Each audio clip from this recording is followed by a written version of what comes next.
이 사진은 2020년 7월 저의 해외 작품활동 에이전트인 갤러리 대표가 찍어준 사진입니다. 오찬에 반주를 한 잔 걸쳤기에 표정이 사뭇 낙천적입니다.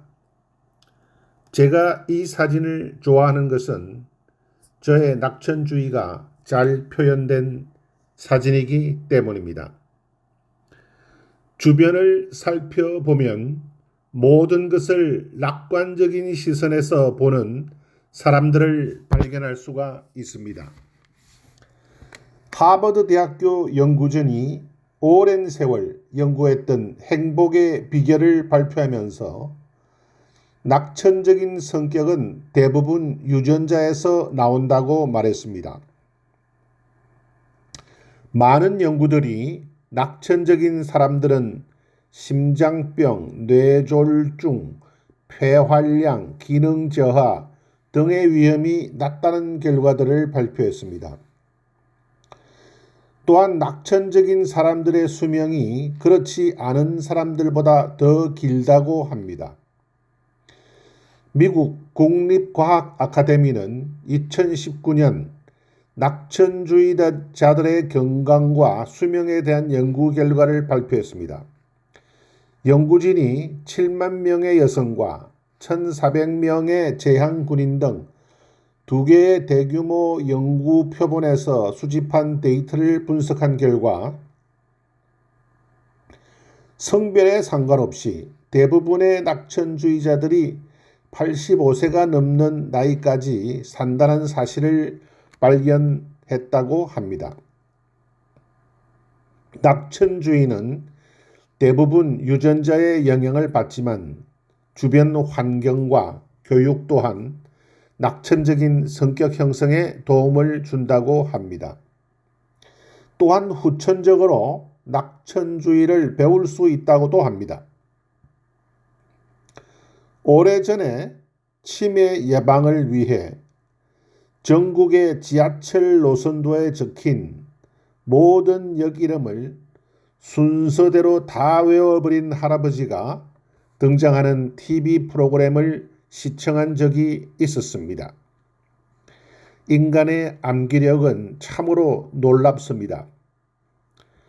성경의 구약성서 상당 부분은 문자가 발명되기 이전에는 암기력이 좋은 종교인들의 귀와 입을 통해 그 기록이 전해져 왔다고 합니다.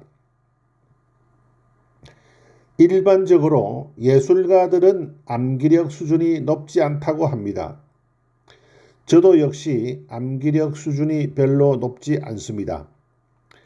그럼에도 불구하고 아직도 초등학교 시절에 중학교 입시를 대비해서 외웠던 것들 중에 몇 가지 기억나는 것들이 있습니다.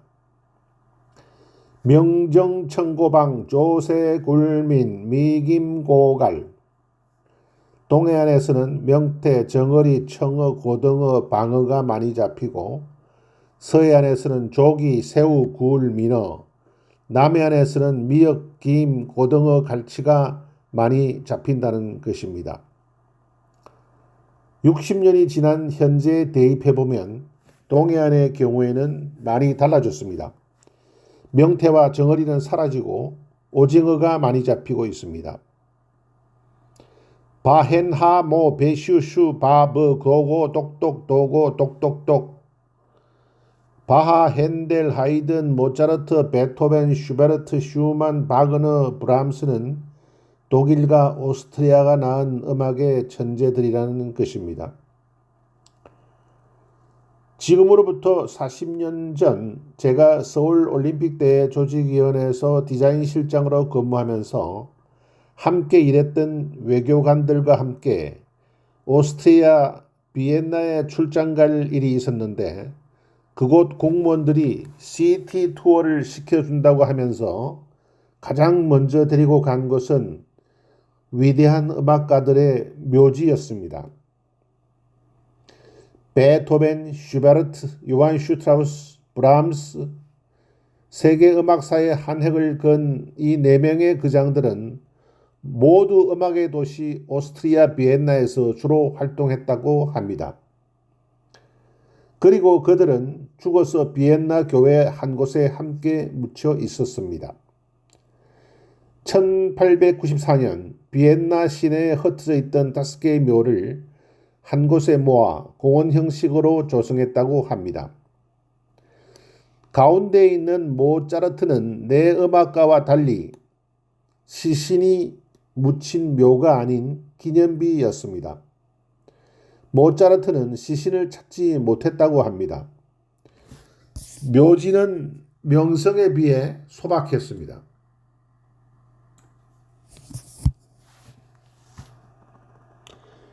앞에 관이 묻혀 있고 뒤에 생애를 기록한 묘비가 세워져 있었습니다.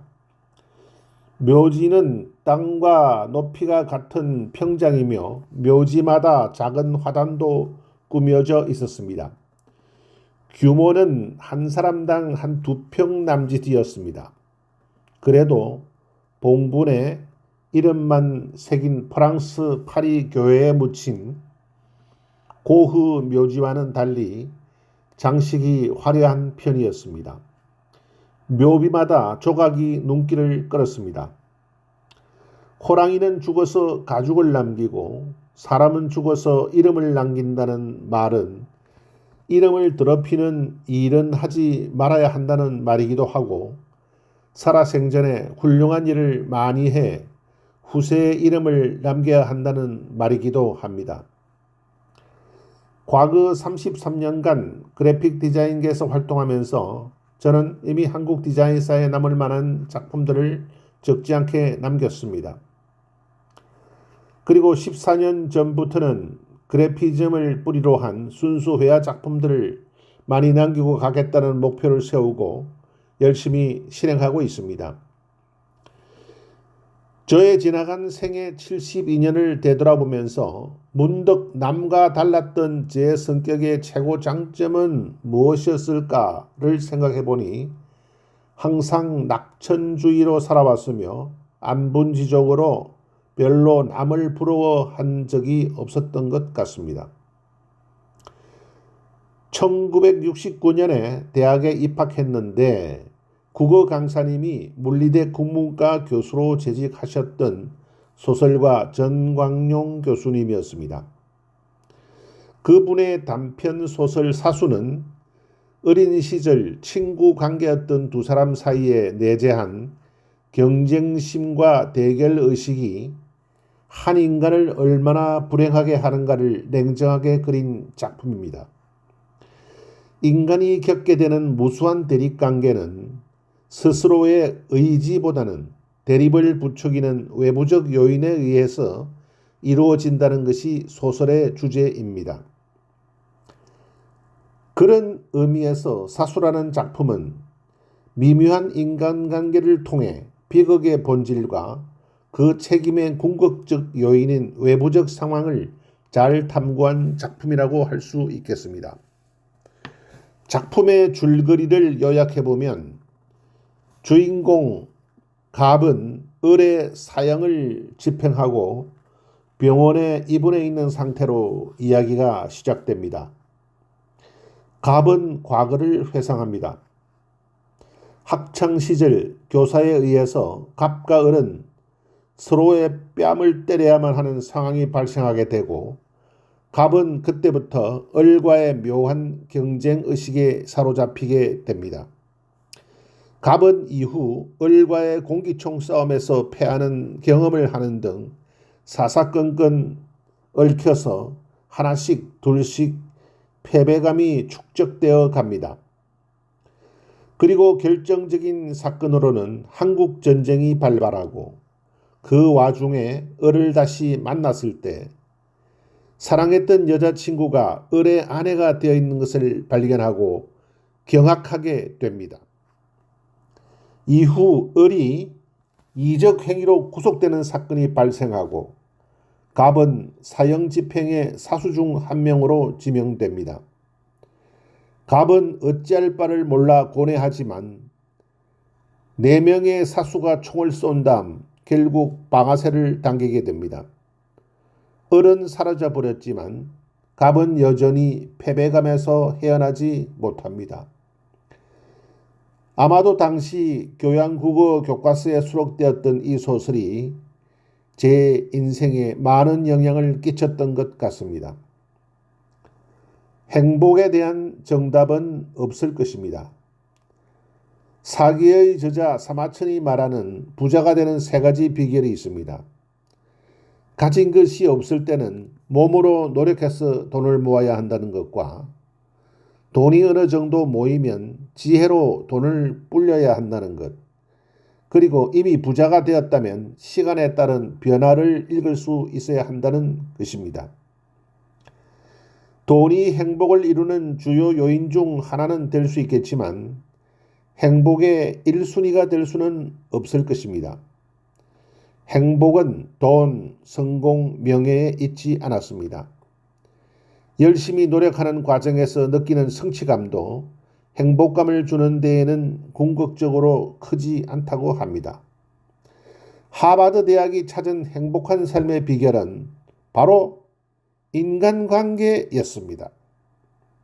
첫째, 가족, 친구, 공동체와의 연결이 긴밀할수록 행복도가 높으며 외로움과 고독은 독약과 같다고 합니다.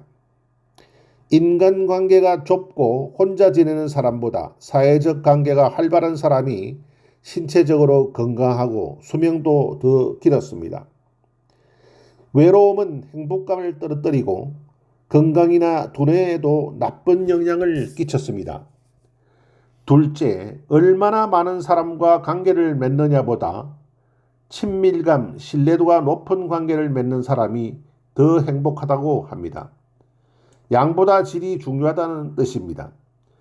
젊은 시절부터 좋은 관계를 맺어온 사람일수록 나이 들어서 더 건강하고 노화 속도도 느렸습니다.